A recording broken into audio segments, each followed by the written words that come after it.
Good evening, America, and welcome to the Thank Goodness It's Friday edition of Just the News, No Noise. What a week it's been. I'm your host, John Solomon, reporting to you from Washington, D.C. There's so much going on in the world, and while we could make our way around the globe and here at home, I want to take the time tonight to dive deeper into some of the great threats and issues our nation faces. Between the ongoing protests and riots taking place at some of our finest educational institutions to the continuing escalation of war in Israel, Ukraine, and other places, as well as the loss of troop positions in important places like Africa, Chad, and Niger this week alone. We're going to dive into those issues tonight. Amanda and I are going to also talk to some of the experts about what are some of the solutions. We're going to kick off that conversation in a few minutes with Truth Social CEO Devin Nunes. But first, let me turn to my amazing co-host Amanda Head for a couple of her thoughts and some headlines that might be on her radar. Happy Friday, Amanda. Good evening, John. Yeah, happy Friday to you too and everyone tuning in tonight. A lot happening on nearly every prestigious college campus, and there's plenty of national news, so let's dive straight in. Ohio Senator J.D. Vance has become one of the most prominent supporters of former President Donald Trump, despite early criticism. Nevertheless, the memoir author of Hillbilly Elegy continues to be at odds with much of the Senate leadership over his position on issues like additional funding for Ukraine. But his unwavering stance having actually helped him elevate his national profile with the American people and his furthered political alignment with former President Trump. There continue to be reports that Senator Vance could be a viable vice presidential contender who would serve with the current presumptive GOP nominee should they be elected in November. So we're going to keep an eye out on that political development that's going to be coming out soon. All right. Now, meanwhile, down in Haiti, Ariel Henry, who served as the country's prime minister, has officially resigned. This move helps clear the pathway for a new government to form, which could be a great thing due to the ongoing gang violence issues that have plagued the small Caribbean nation. Time for a regime change. Where's the bat signal for Victoria Nuland? Sorry, it's Friday. All right. Meanwhile, the Biden administration finalized 4 rules regarding power plants just yesterday. One of the EPA's new rules will require all existing coal plants and new natural gas-fired power plants to implement carbon capture technology. Now, the Biden-Harris administration's constant rule and ways of overregulation seem to disrupt every industry to an irrational and sometimes damaging degree. However, I bet you that many of those rules that have only made life harder for so many, they're going to help influence the upcoming election. But John, you are standing by with former California Congressman Devin Nunes, someone who during his time up in the Central Valley of California was intimately familiar with carbon mandates and regulations. But you've got even more recent breaking news, so let's get into that. Yeah, listen, I think one of the things I just want to mention, I worked for the AP for 20 years before I moved on to the Washington Post and eventually here. I'm so dismayed by my former employer about one thing, Amanda. I just want to call everyone's action to this. The AP has been calling what's going on in these college campuses anti-war protests. These are not the Vietnam War protests of the 1960s. No. These protesters are chanting death to America, death to Israel. October 7th times 10,000, meaning 10,000 more rapes, 10,000 more deaths. They're calling for the annihilation of Israel, the elimination of the Israeli state. That is not an anti-war protest. And tonight, we oftentimes take on the media. This is one of those times where words matter. The AP is disserving this country with those terms, and I hope they're listening. I hope you're listening. Find the number for AP, call them and tell them what you think. I think that would be a good thing. That'd be a good way to contribute to the dialogue a little bit, Amanda. Just crazy stuff. Yeah, it certainly is. It's unrecognizable from 20 years ago or your time there. It used to be just a wire service, just the facts, who, what, when, and where. And now, I mean, it's completely editorialized, it seems like. Yeah, neutrality's out the window for sure. All right, well, a guy who knows a thing or two about the lack of neutrality in the news media, he fought it all the way through Congress. He still fights it every day as the CEO of the Trump Technology Media Group. He is the head of Truth Social, our good friend Devin Nunes. He joins us right now. Congressman, good to have you back on the show. Great to be with you guys. And of course, what a better day than Fake News Friday. We used to always call it that in Congress because the fake news, they had this old tried and true philosophy or kind of tactic. They would drop some fake news Friday afternoon. That's right. Friday evening. And then they would play the same game with all of their talk shows that nobody ever watches anymore that came on Sunday morning. So come out Friday night, Saturday, they get everybody prepped, and then they'd hammer down on conservatives on Sunday morning. It's so pathetic to watch. I mean, they keep doing it, but you're exactly right, John and Amanda. it really is a disaster in the news business. And look, it's why I left Congress to build True Social with Donald Trump, because we are building amazing technology. We're doing things and creating technology that allows places like Just the News and other people who actually want to report the facts a place to be, a home. And we're building that. We're building it at rapid speed. We've done it very efficiently. And that's why you see the day after day after day, fake news attack after fake news attack against True Social.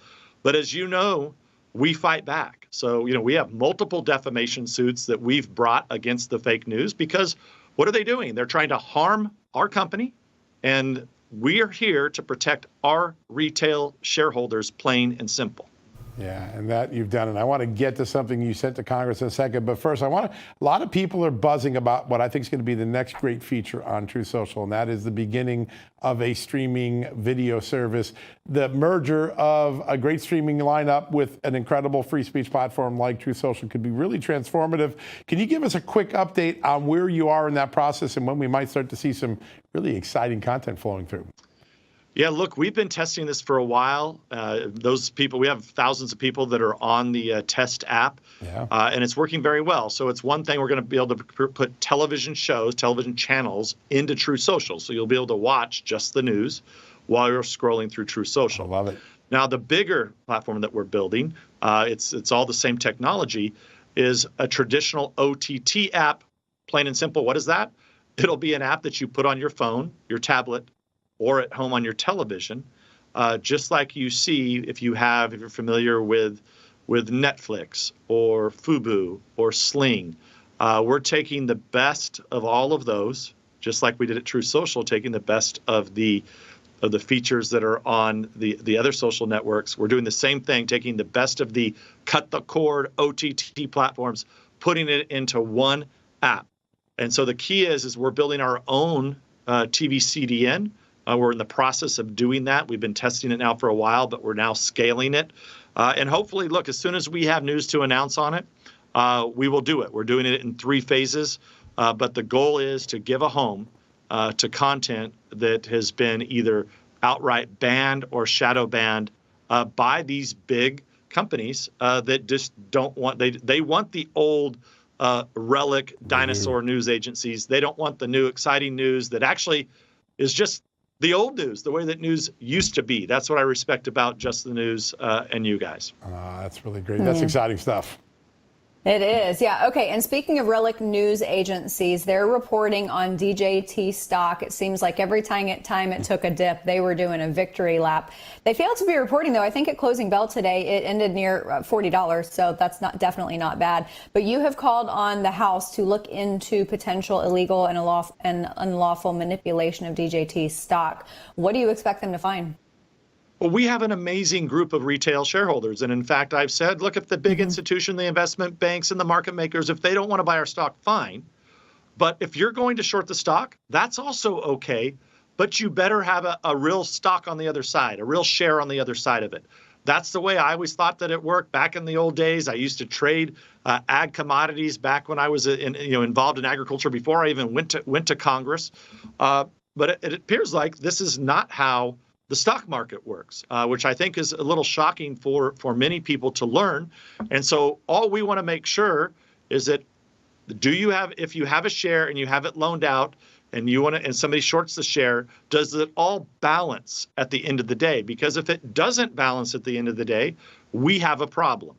And look, when I notified the NASDAQ last week, I said that we were going to be taking this to Congress. We're going to be looking at all the laws that are applicable, because many times when some of these funds have been caught doing this, it's years later that they get busted and they pay a small fine. Well, what really needs to happen here is the RICO statutes apply.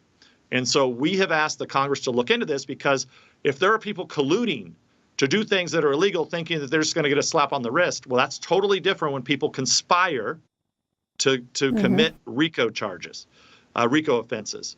And I think that's, if it's happening, if it's happening, and we're not saying that it is, but we're saying that everything here looks suspicious. It just looks suspicious because we know we have this dedicated retail shareholder base of great people who, in my estimation, want to hold the stock for the long term as we build out this alternative ecosystem, people that believe in free speech. And look, the reason that John, is, and Amanda, as you know, I've run many investigations, and I will tell you, I'd prefer not to have to run an investigation because, we have a company that's exciting, and I like to build it, and I like to build technology and focus on all of those fun things. But if they want us to run an investigation, we will. And typically the way it goes, when you announce that, hey, there might be a problem, typically the people that there might be a problem with, what do? They come forward quickly and they say, hey, Devin, this is not happening. Let me explain to you why you may think this is happening. But you send a letter basically saying quickly, we're not doing this. This isn't happening. Now, we've been a week here since we first notified the NASDAQ. There's very few players that are potentially involved in this. So where are the letters? Where's the phone calls? You know how to find me. I'm not a hard guy to find. They all have lobbyists and consultants that they pay millions of dollars to. They know how to get a hold of me. They know how to get a hold of the NASDAQ. They haven't done it. If they're not doing that, that tells me that we must be over the target. And we need to look at this more closely because we will defend our shareholders at all costs. Innocent people that want to invest in a company that's building a free speech platform. We haven't come this far over and went through all of this nonsense for the last 2.5 years to become a public company to then have bad actors do something to these retail shareholders. They don't deserve it. We don't deserve it. And we're going to make sure, working with Congress, that in fact people come clean. They need to hold their records because there will be an investigation here, and we're not done. It won't just be the Congress. We'll continue to do more. Yeah, there's some really important oversight issues that I'm sure Congress is going to dig into for sure. Devin, we just got a minute left. I want to just reflect for a second. It's been 2 years, lots of battles. When you started this, Donald Trump was kicked off social media. He had gag orders against him. Today, everyone quotes Truth Social, if nothing else, for the news that Donald Trump makes every day. And his campaign revived itself in many ways by putting out those 5-minute policy speeches that showed how substantive his 2024 campaign is. It's an amazing contribution to politics and free speech. Have you had much time to reflect on just that contribution? We've got about a minute left. We're just trying to build a great platform here, John, but you're exactly right. People that got on the platform early, whether it was Just the News and John Solomon or President Trump, they're having amazing interaction. And that really is the key. President Trump didn't need, he's proven that he didn't need any other platform. And quite frankly, now that we have capital, we're beginning to get out there. We're marketing. We continue to bring on more users. This is something that we have to do. I always say that Truth Social is the beachhead against big tech, and from there, we're going to build out the rest of the ecosystem so that no one, if you're out there producing content, whether you're small or you're large, like Just the News or Real America's Voice, you have a home. We're building that home for the long run. This company will be there to protect free speech off into the future. And not relying on these big tech tyrants. And for sure, it'll be something that we continue to build out more and continue to grow. I've heard a lot of people say this, Congressman. Truth Social has been a beachhead for liberty as well. Great job. Great to have you on the show today. Thanks for joining us and for a good update. Folks, quick commercial break. When we come back, a big discussion about... Published the other day and published also over on justthenews.com revealed that the United States secretly provided long-range missiles to Ukraine as part of a $300 million military aid package approved by President Biden. Now, American officials told the AP that Ukraine has just begun in using these missiles in the last 2 weeks, but would not provide the exact type or number of missiles that were provided. The move had been avoided for months out of concern that the powerful artillery could escalate the conflict. So, to continue discussing this story, we're excited to welcome on our second guest of the evening. He's a retired brigadier general in the United States Army and Undersecretary of Defense for Policy during the Trump administration, General Anthony Tata, and he joins us now. General, welcome back to the show. Great to be with you, Amanda and John.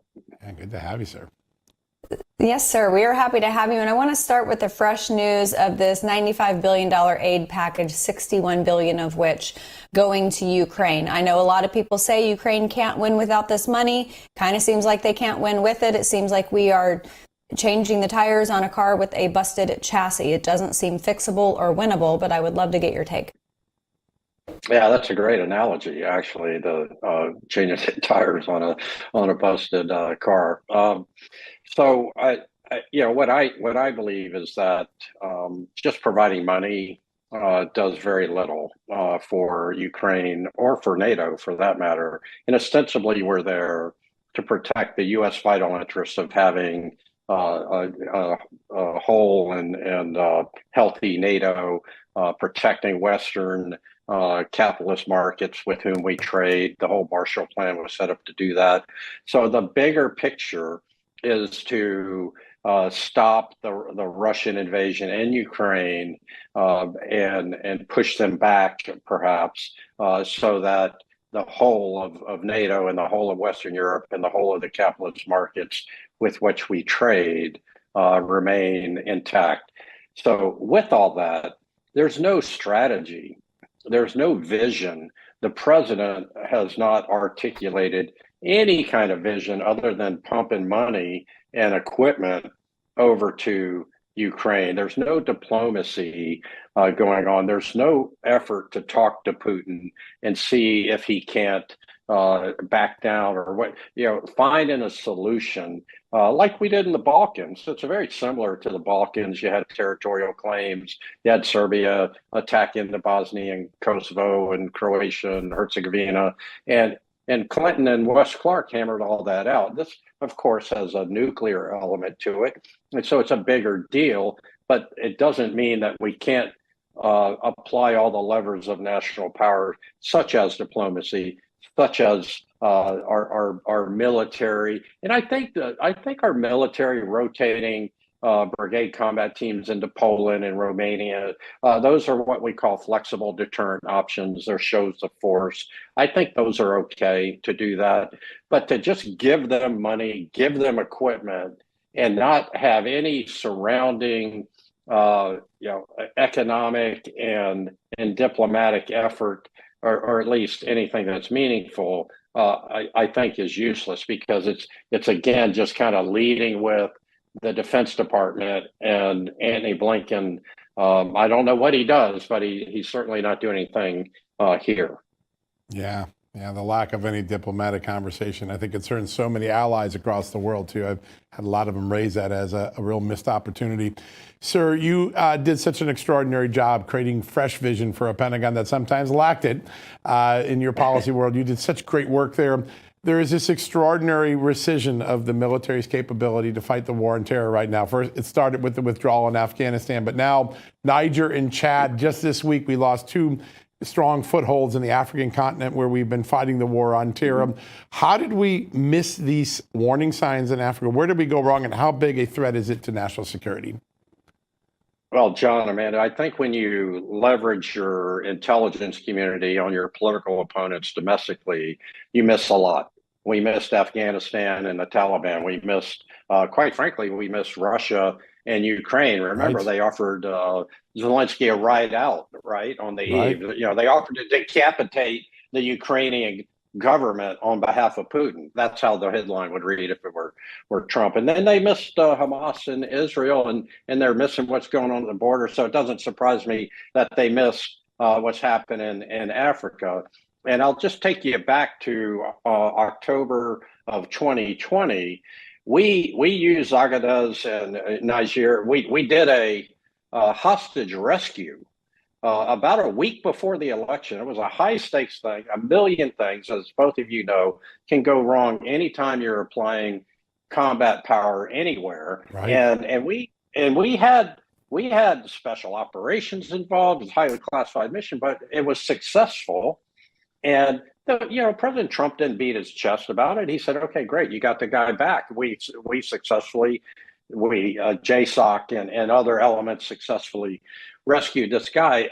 But that base in Niger and other bases in the area were key to that. And the application of intelligence gathering entities like drones and so forth out of Agadez are critical to understanding what's happening in that region. So Russia's come in.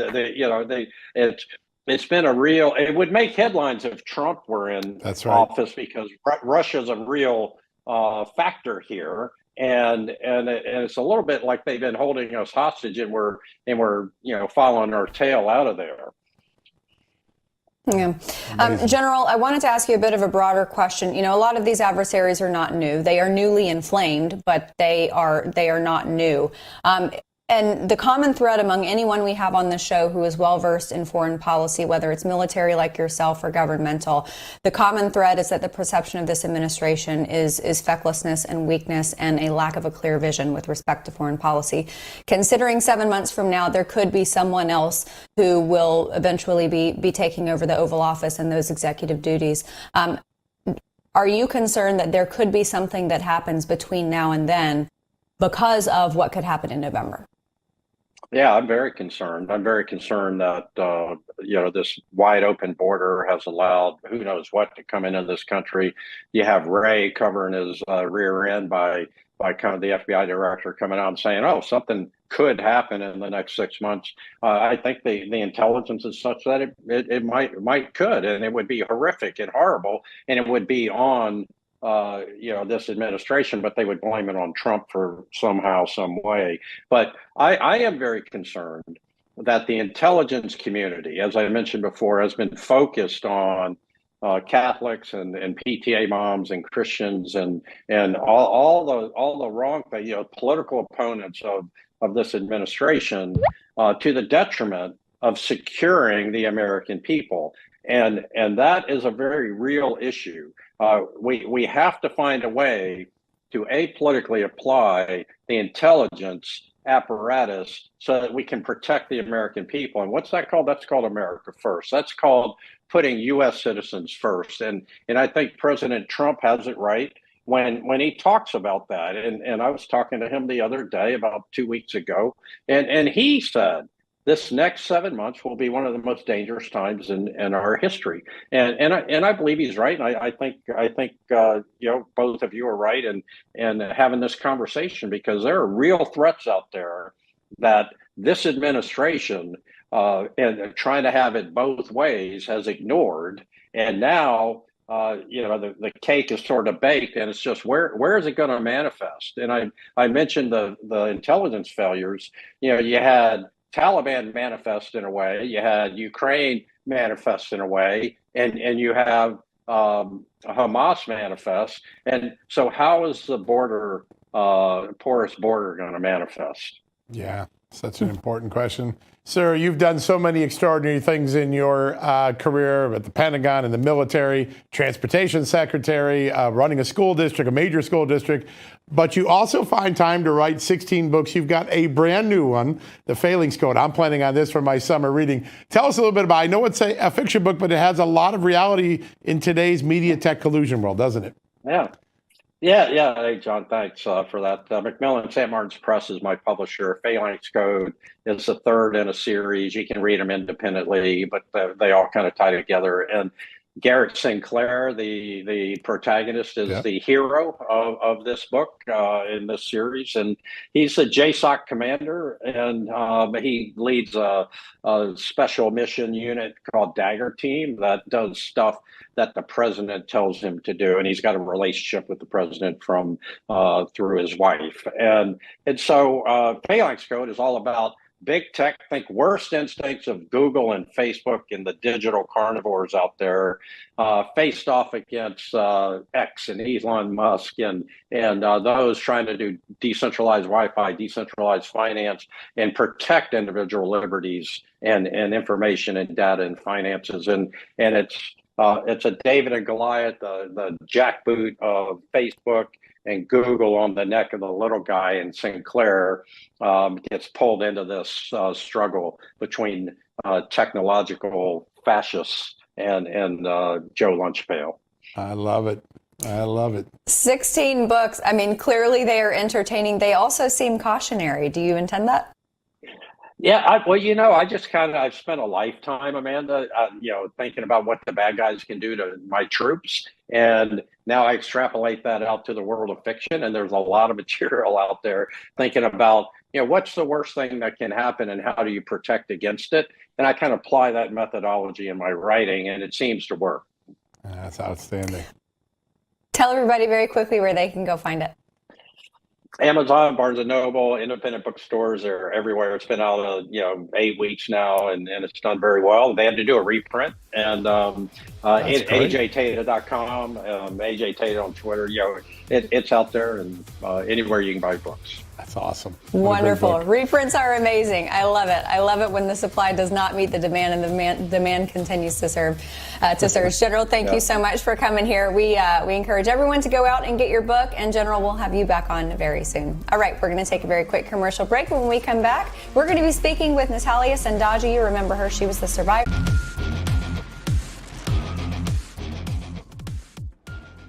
Welcome back, America. It's been about 7 months since Hamas launched its terrorist attack and atrocities on Israel. So much has happened since then. A big war has broken out. America is aflame on its college campuses.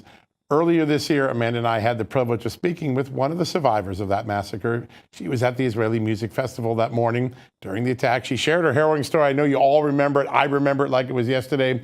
Well, she has never stopped speaking out. She has been out there fighting for Israel, fighting against this hatred that we see all across this world right now.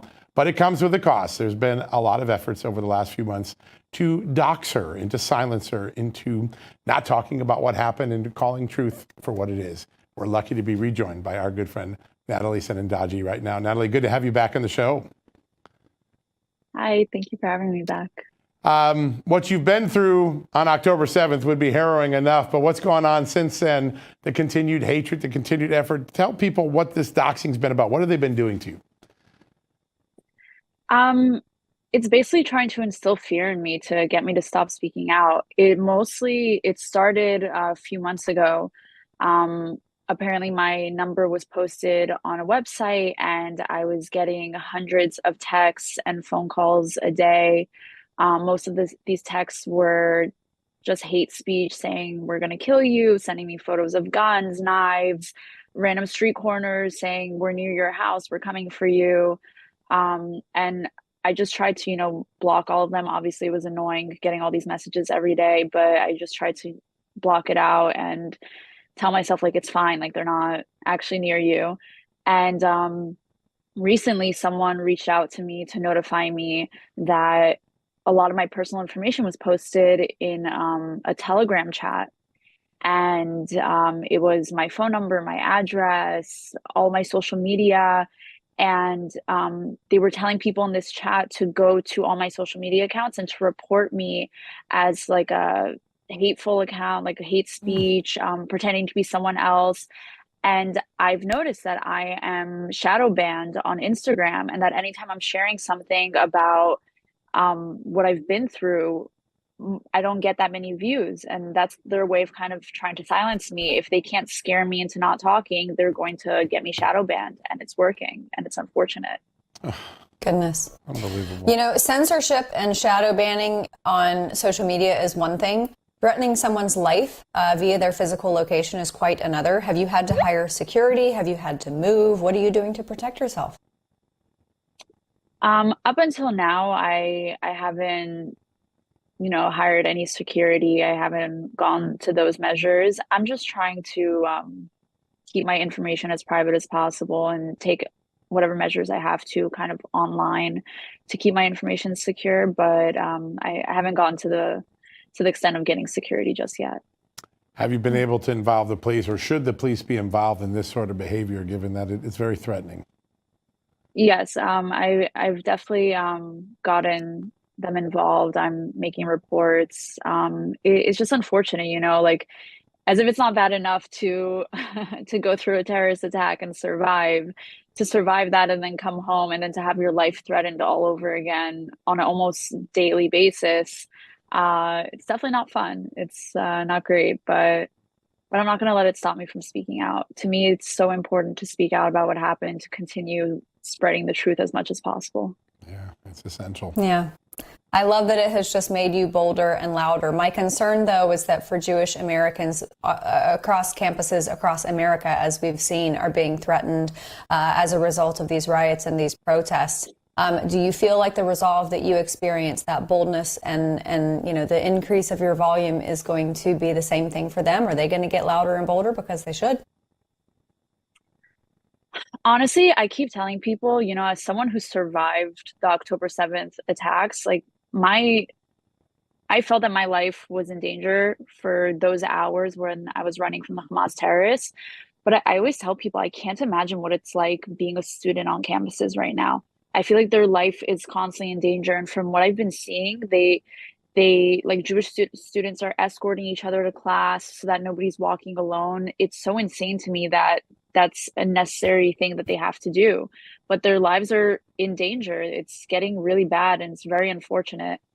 And it really just drives me crazy. As someone who this war really touches on every part of who I am as a person. I'm a Jewish woman born to Iranian and Israeli parents, and I survived the October 7th terrorist attack. There's no part of this war that I don't understand, but it's so clear to me that all of these people on college campuses do not understand what they're talking about. They don't understand what they're, fighting for or supporting. And it's very upsetting and it's very unfortunate to see how many people are so brainwashed and that they've taken that brainwash to the point where they're hating a group of people. They're hating on other students that not too long ago they were sitting side by side in class with these students. They were friends with these students, and suddenly they're threatening their lives. It's insane how much it's escalated. Yeah, that's the word that comes to mind. Insanity. It really is. Natalie, the media often are calling these protests anti-war protests, but that's not what I see when I watch these campuses. I see anti-Israel, anti-Jewish hatred. It's really not about a war policy. It's about eradicating faith in a people, in a country. Is it unhelpful? What do you say to the media organizations that try to downplay these as just classic anti-war protests?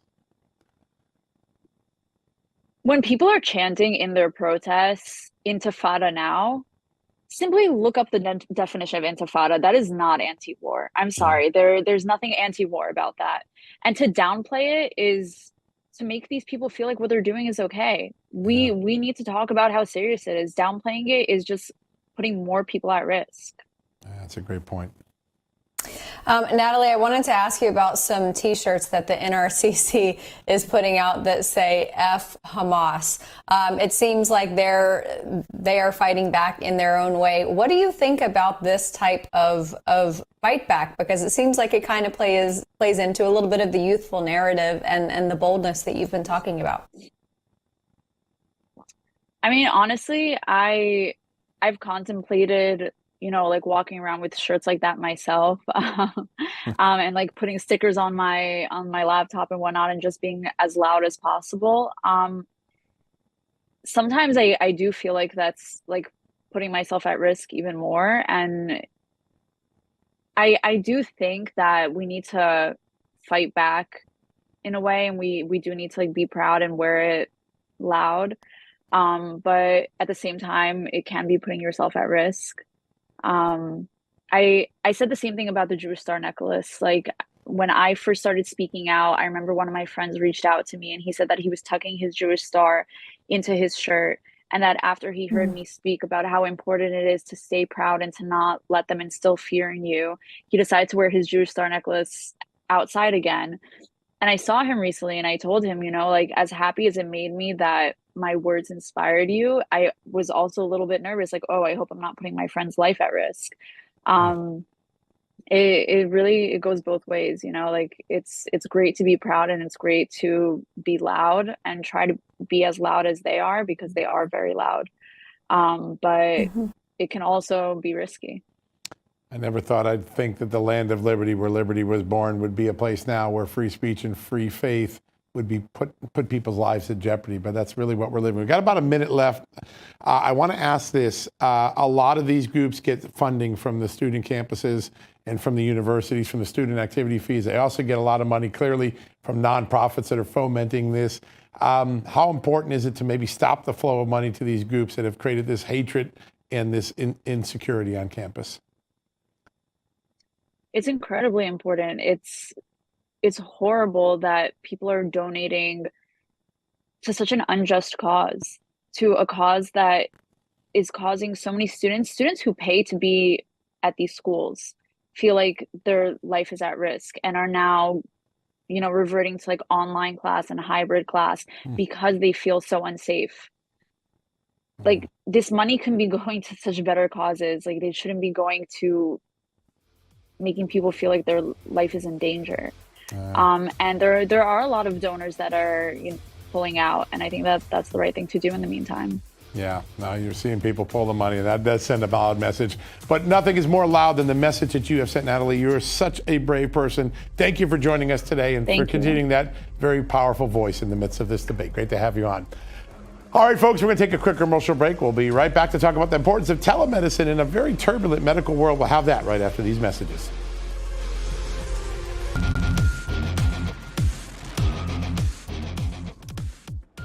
Welcome back, America. In the midst of one of the great failures of the public health system, the COVID-19 pandemic, an enormous amount of innovation and technology and change is occurring. It's exciting. It's one of the most exciting developments that has occurred in the last 3 years. Telemedicine is spreading out. Entrepreneurs are creating the ability for Americans to take into their own hands their healthcare and not be reliant on a failed public health establishment.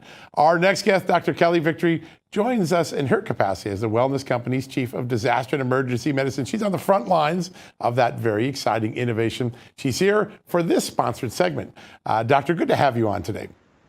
Thanks very much for having me.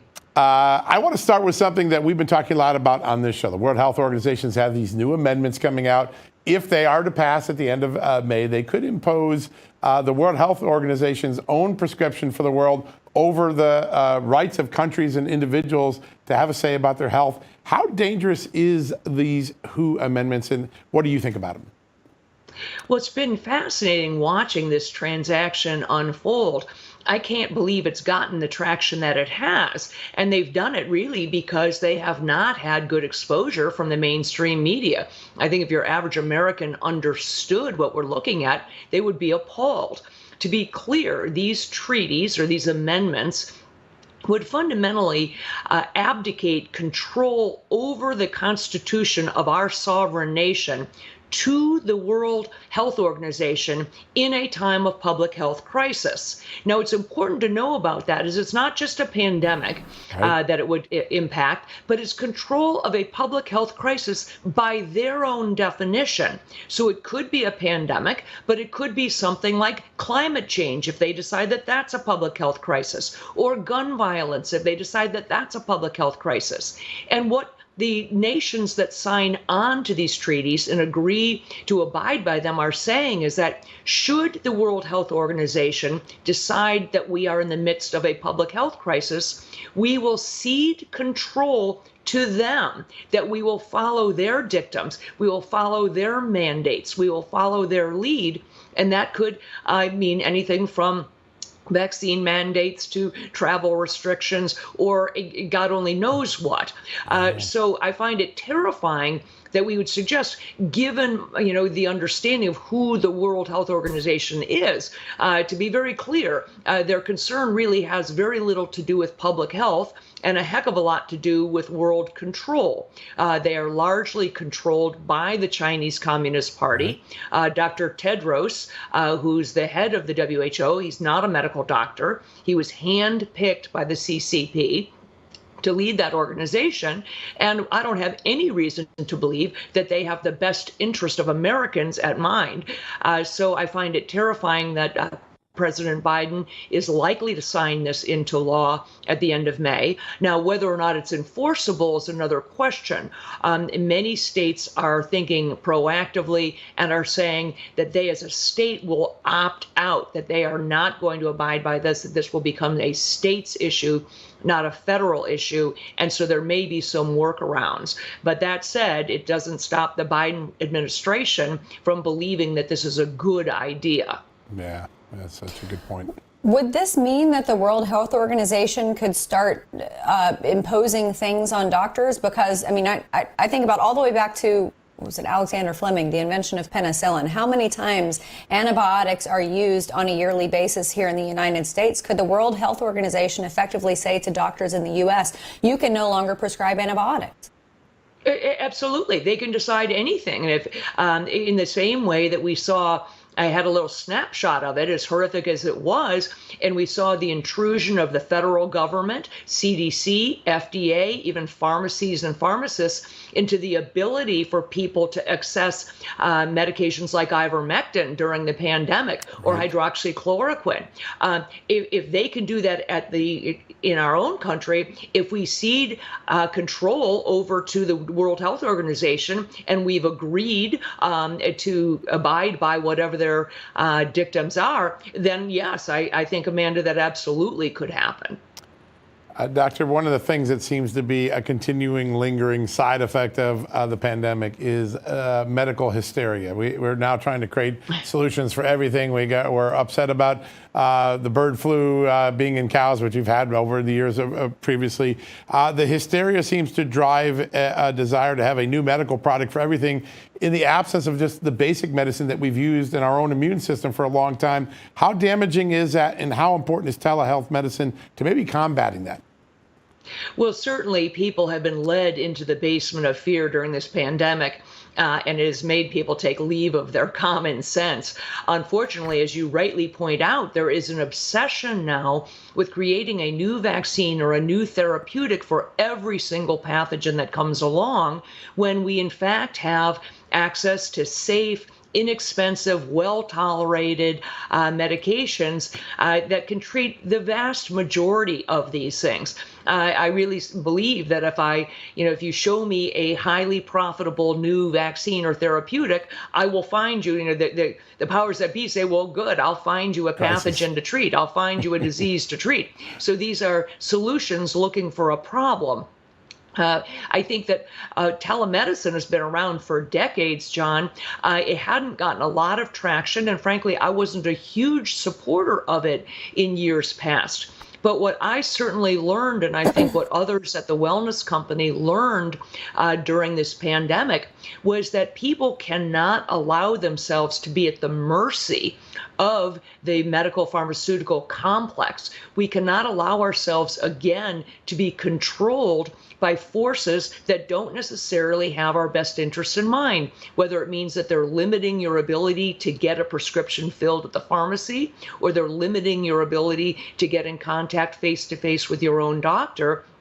I think that telemedicine provides a safety net that can be critically important during a time of crisis. And that is the same thing, it can be said for the medical kits that you're showing. Again, they're not a panacea. They're not intended to replace your relationship with your primary care physician, but they are a safety net. They have a host of, again, safe, readily accessible, well-tolerated medications to treat a broad range of things that might happen, anything from a urinary tract infection to bronchitis to a fungal infection. And we back those medications up with the ability to access and talk face-to-face with a physician. There's also a booklet in those kits that leads you through how to use them, when to use them. So they really serve as a terrific safety net for people. And after what we witnessed during the pandemic, I think it's wise for everyone to consider it. Yeah, particularly with those drug shortages that are becoming more and more common. Just real quickly, about 40 seconds left. What sort of kits should people be focusing on when they go to the wellness site?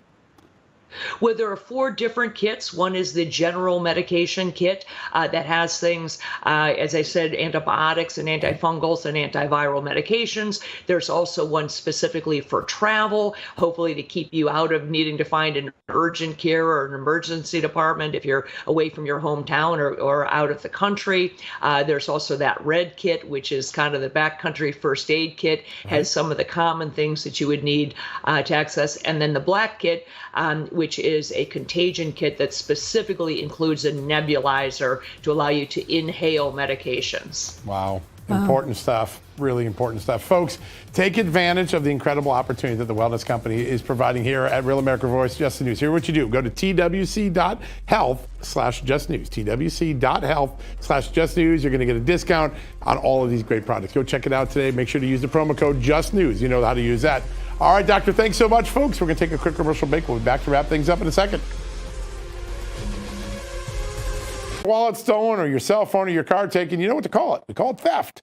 But now criminals have a new way to steal our most valuable asset, our homes. Older Americans are particularly vulnerable to these types of thefts, and that's because they more often own their homes outright. An 88-year-old Florida woman discovered this the hard way when scammers forged her signature, created a fake deed to her home, and took her property. Those who buy a property from a deed theft scammer often become victims as well. Now, what can you do to protect yourself? Well, that's easy. Home Title Lock is the premier detection technology to protect your home's title. The instant they detect activity or something suspicious, they're mobilizing to help shut it down. We won't know a thief took us off the title until it's too late. The titles to all our homes are easily found online. Now, a criminal or renter, even a family member, simply forges your signature on a home sale form. Then he refiles as the new owner, and bam, your home is not in your name anymore. That's why Home Title Lock is my choice. Find out for free when you use my code JUSTNEWS at sign up. You'll get a free comprehensive scan of your home's title and 30 days of legendary Home Title Lock protection. Free. All you got to do is go to HomeTitleLock.com and use the promo code JUSTNEWS. That's promo code JUSTNEWS at HomeTitleLock.com.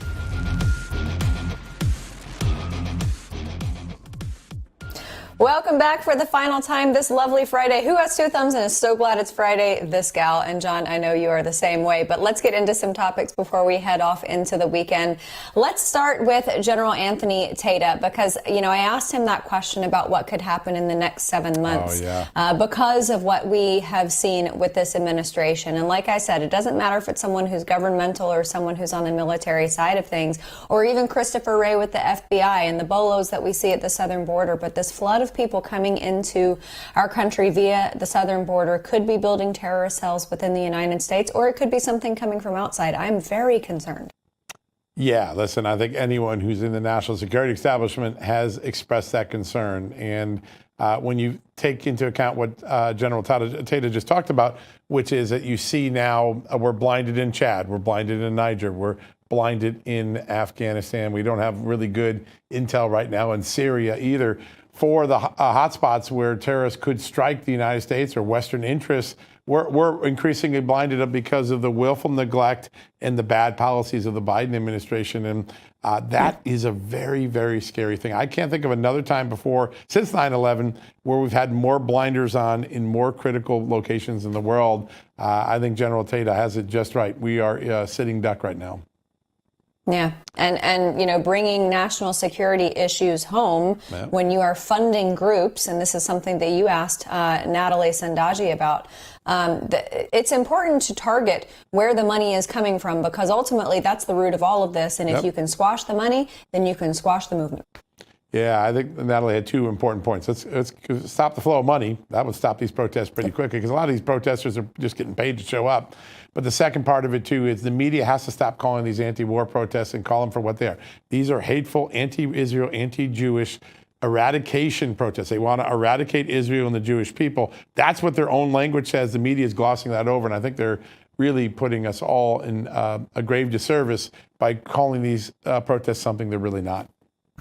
Yep. And I want to ask you about three dynamics that I've seen in New York over the last week. Of course, the first instance in West Harlem last week, President Trump speaking to those people outside of the bodega. Yeah. And then yesterday we saw President Trump speaking to construction workers, I think in Lower Manhattan. And then, of course, the protest on campus at Columbia, not necessarily pro-Trump, but certainly not helping Biden at all. Your thoughts? Listen, I think when you think about the stakes, you think about what John Adams once said, liberty once lost, never is regained. And right now, liberty is on the line. This election will we protect liberty, the liberty of students to learn free of fear, the liberty of social media users to talk freely, the liberty to live free of terrorism attacks because we left an open border. Liberty's on the ballot, and if it doesn't win, the consequences for this country are huge. And I think that's what plays out when you watch these events in New York. Liberty's on the line. Yeah. Well, and President Trump said yesterday that he's going to make a play for New York. He's going to host a rally at Madison Square Garden. That would be absolutely historic. All right, I'm going to take my two thumbs and I'm going to head out for the weekend. We appreciate all of you joining us this evening, as you do every Monday through Friday at 6 p.m. on Real America's Voice. We will see you on Monday. Until then, everybody have a wonderful weekend. Grant Stinchfield, he's up next.